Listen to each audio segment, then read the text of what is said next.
All right, so today we're diving into something a little different, a little special, I think. Definitely Yeah, unique. it's a story, really, and we got this from Ms. Kirby, who is a special education teacher here in That's Texas, right. and she wanted to highlight just how crucial special ed students are to Uh, to the world, to the I mean everyone really. well, and not just how crucial they are, but how special and unique they are. Yeah, exactly. And I think this story does a really good job of kind of highlighting that. It uses this kind of like fantastical element Yeah. to really drive home this really kind of important point. For everyone, really. I Yeah. think general education teachers, Oh, aspiring teachers, parents, anyone who really cares about the school system. absolutely. And Yeah. and so she sets this story in Ms. Andromeda's resource classroom, Okay, which, perfect. as you know, resource classrooms are places where students with a variety of learning needs Right. are all kind of put together. Yeah, there's a real mix in there. Yeah. So there's this kind of element of different ways of thinking and learning and stuff. Yeah, and that's the perfect backdrop for this story, I think. It is so the story starts with chapter one, a classroom unlike any other, and we're introduced to Theo, Okay. this new student Right. arriving in Miss Andromeda's class. Yeah, you can just feel that nervousness, right? Oh, yeah. A new kid in a new classroom and, probably, especially for him, with those hallway whispers he's probably heard. Oh, absolutely. This is the class for, the kids who need extra help Right, right. or the different kids. Yeah, and it's that kind of labeling. It Yeah. can really have An impact. an impact. Yeah. So Theo sits down, Hmm. opens his reading book, and all of a sudden the letters are like Oh my God. moving and twisted and flipping. It's like, what is going on? Totally disoriented, right? Totally. And then another student, Jessica, just kind of matter-of-factly, explains it away. Yeah. She says, oh, yeah, some desks affect reading, some desks affect math, and some desks, it feels like a brain blender. What? And it's just so nonchalant. It's like, okay, well, this is not a normal classroom. No, this is not a normal classroom. And I think that's the point where Theo realizes, wait a minute, what's going on here? Yeah, and so this leads into chapter two, which is the quantum desks. Okay.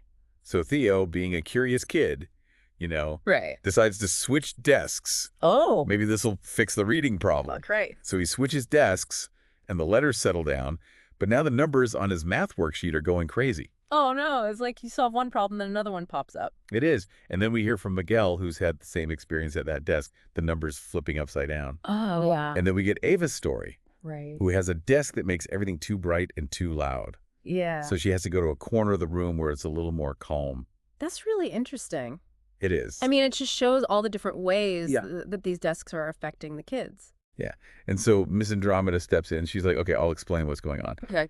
These desks were part of this experiment years ago, What? where they were trying to design desks that could actually adjust to different learning styles. That's fascinating. Isn't that a cool idea? It is. But the project got shut down. Oh. But then Theo asks the really important question. Okay. What's that? Why are the desks turning on now? Yeah. Why now? So it goes from being like a quirky classroom to like a mystery. right. There's something bigger going on here. Yeah. So in chapter 3, the hidden mystery things get even weirder. Oh, boy. So now every time a student changes desks, the lights in the classroom flicker What? and the whiteboard starts glitching and showing these old data logs. Oh, wow. So this is like remnants of that experiment. Exactly. And then there's this humming sound coming from behind the bookshelf. Okay. This is getting creepy. It is. And so Jessica and Theo, Right. who have really had firsthand experience with how strange these desks are, Yes. they're like, something's really wrong here. Yeah, they can sense it. Yes. So they Wow. decide to move the bookshelf. Oh. And behind it, they find this control panel What? Real? covered in dust.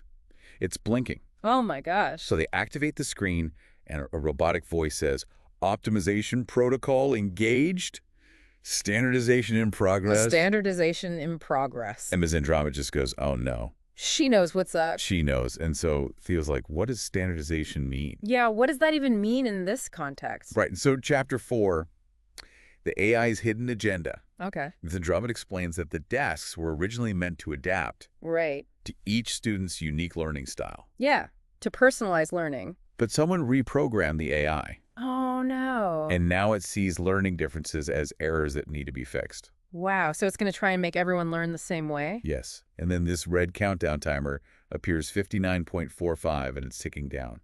Oh, no. And Ms. Andromeda says in 1 hour, The desks are going to reset all the students' brains to be the same. Oh my gosh, they have to stop it. They do. And Jessica says, we have to stop it. I love her. Go, Jessica. Yeah. So, Chapter 5, Cracking the Code. Okay. They try to shut the AI down, but it resists. Of course. And so Mrs. Andromeda says, the only way to beat this system is by using your unique strengths. Oh, I love that. Isn't that great? Yeah. So each student's learning difference becomes their superpower. I like that they're superpower. Yeah, so Jessica with ADHD, she notices these hidden patterns that are moving really fast on the control panel. Wow, yeah, she would be able to pick up on that. Yeah. Yeah. Miguel, who has dyslexia, Uh-huh. he can decipher these scrambled text symbols. Oh, wow, yeah, because he sees things differently. Exactly. That's amazing. And then Ava, who has autism, Right. she can understand the AI's programming because of the way her brain works. Yeah, she can think like the AI. She can. And then even Jamari, who has dyscalculia, Okay. he notices an error in the countdown timer, and he's able to reverse it. Wow, so they're all working together. They are. And Theo, he feels like he doesn't have a special skill. Oh. But Miss Andromeda says, trust your instincts. Yeah. And so in the end, Theo ends up pressing the final shutdown key. Wow. I know, right? Go Theo. Yeah. And that brings us to Chapter 6, the final countdown. Okay. So as the AI is shutting down, its voice starts to stutter. Oh. The countdown timer freezes at 00.02. Oh my God. And then the desks and the whiteboard, they go back to normal. They did it. It did it. That's amazing. I know. And then the conclusion is the beauty of learning differences. Okay. Miss Andromeda says, the world wouldn't work if we all learned the same way. That is so true. It is so true. We need different thinkers. We do. We need different ways of learning. And so the students, they realized that their differences weren't weaknesses, they were strengths. Yeah. Miss Andromeda recalibrates the desks, so they're actually helpful. Oh, good. Yeah. And Theo, he goes from feeling nervous and unsure to actually being proud to be in the resource room. Oh, that's sweet. But then he asks this question, Okay. but who built these desks in the first place? Ooh, that's a good question. Right. And then Miss Kirby steps in, Mm. and she says to all of us Yeah. that special ed students are wonderful. Yes. They're complex, they're vital, Yes. they're unique thinkers. They're not problems to be fixed. Right. And our goal shouldn't be to force uniform learning, but to create inclusive spaces where all students can thrive. Yeah, let him thrive. So as we wrap up this deep dive Yeah. into Miss Kogi's story, what's the main takeaway? Yeah, what do we want people to remember? Well, it's about recognizing the value of students with diverse learning styles. Yeah, their strengths. Their strengths, And their contributions. their contributions, and how they can really make a difference in the world. Yeah, and how often do we try and fit everyone in the same box? Right. When really we should be celebrating all the different ways. Yeah, all the different ways. That people think and learn. Yeah. So here's a thought for you to consider. Okay. How can we better recognize and celebrate the quantum potential within each learner? Ooh. I like the quantum potential. Yeah.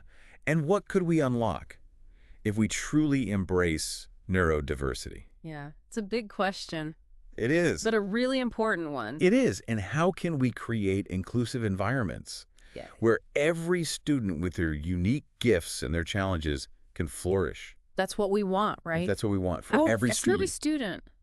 to flourish. Yeah.